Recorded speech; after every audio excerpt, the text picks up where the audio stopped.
கண்ணே நவமணியே உன்னை காணாமல் கண்ணுறங்குமோ. கண்ணே நவமணியே உன்னை காணாமல் கண்ணுறங்குமோ.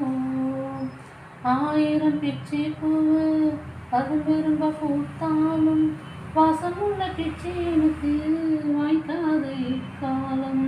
ஹலோ ஃப்ரெண்ட்ஸ், வாங்க சாப்பிட்லாம்.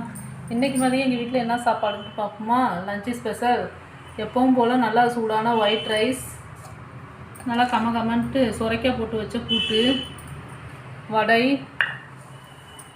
முட்டை பிரியாணி, வெங்காயம் தயிர் பச்சடி, பாயாசம். வாங்க ஃப்ரெண்ட்ஸ் சாப்பிட்லாம். இதான் இன்றைக்கி எங்கள் வீட்டில் லஞ்சு ஸ்பெஷல். உங்கள் வீட்டில் என்ன சாப்பாடுன்னு சொல்லிட்டு கமெண்ட் பண்ணுங்கள். வீடியோ பிடிச்சிருந்தால் லைக் பண்ணுங்கள், ஷேர் பண்ணுங்கள், சப்ஸ்கிரைப் பண்ணுங்கள். பாய்.